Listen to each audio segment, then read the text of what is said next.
Sa gitna ng mabilis na pag-unlad at matataas na gusali sa Cebu City, may isang tahanang nananatiling nakatayo tila hindi natitinag ng panahon.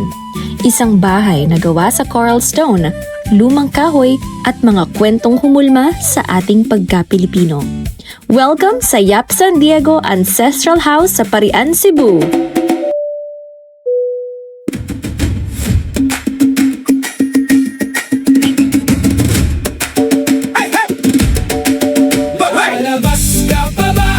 Marami sa loob, bawat sulok ng bayan, kayaman ang di matutumbasan.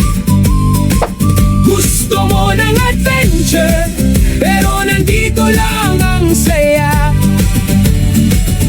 Kalimutan ng gastos sa pinasayawit ng ligaya.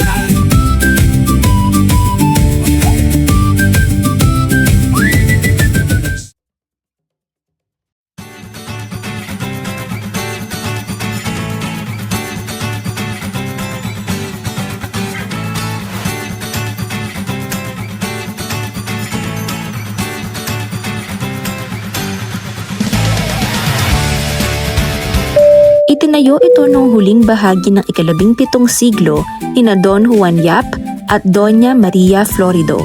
Isa na ito sa mga pinakamatatandang bahay na nakatayo pa sa buong Pilipinas. Tara, libutin natin. Alam niyo ba, ang pader nito ay may halong puti ng itlog. Kung mapalad kayo, may makikita pa kayong balat ng itlog na nasama rito. Noong panahon kasi ng mga Kastila, hinahaluan talaga ng puti ng itlog ang mga lime mortar o argamasa. Ang mga haligi at sahig naman ng Yap San Diego Ancestral House ay gawa sa mga matitibay na kahoy ng Molave. Isa itong perpektong halimbawa ng isang tahanang idinisenyo na angkop sa klima at mga natural resources sa Pilipinas. Habang naglilibot, hindi napigilan ng travel ni One Team na humanga hindi lamang sa structure ng bahay, kung hindi maging sa nilalaman nito. Bawat sulok kasi may bakas ng nakaraan na parabang nagkukwento pa rin hanggang ngayon. Present owner ngayon, pang 11th generation na sila. Still direct descendants San Diego.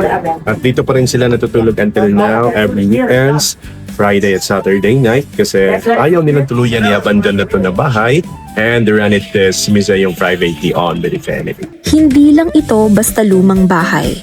Dahil dito, sa lumang distrito ng Parian, nagtagpo ang dalawang kultura, ang dalawang magkaibang lahi. Ang pamilyang Yap ay mga Chinese traders na nanirahan at nagkapamilya na sa Cebu. Dito natin makikita ang pundasyon ng ugnayang Pilipino at Chino, ang pamana ng mga Mestizo de Sangley.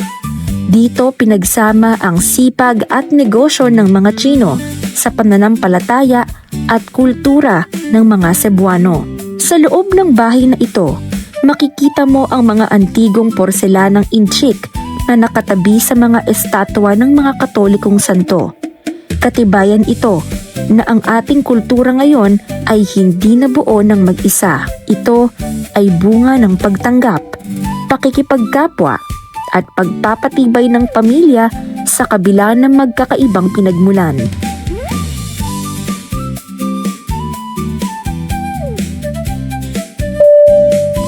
Bakit nga ba mahalagang bisitahin pa rin ito ng bawat Pilipino ngayon? Dahil sa mabilis na pag-arangkada ng teknolohiya at modernisasyon, madali nating malimutan kung saan nga ba tayo nanggaling. Ang Yap San Diego Ancestral House ay hindi lang isang museo. Ito ay isang living heritage. Buhay ang tahanang ito. Dahil hanggang ngayon, inaalagaan pa rin ito ng mga apo at salinlahi ng orihinal na may-ari. Kapag pumasok ka rito, hindi mo lang makikita ang kasaysayan, mararamdaman mo rin ito. Pinapaalala ng Yap San Diego Ancestral House sa atin na ang pagiging Pilipino ay may malalim na pinanggalingan na dapat nating ipagmalaki at pangalagaan. Sa bawat pagbiyahe natin, huwag lang natin hanapin ang magagandang tanawin. hanapin din natin ang mga kwento. Kaya sa susunod na mapadpad kayo sa Queen City of the South, huwag kalimutang dumaan dito sa Parian. Bumalik tayo sa nakaraan, matuto tayo sa kasaysayan at maging proud bilang isang Pilipino. Ito ang travel ni Juan sa One Pilipinas. Nagpapaalala, pagdating sa kasaysayan at kultura, bakit ka palalabas kung meron naman na sa Pinas? Daghang salamat at mabuhay tayong lahat!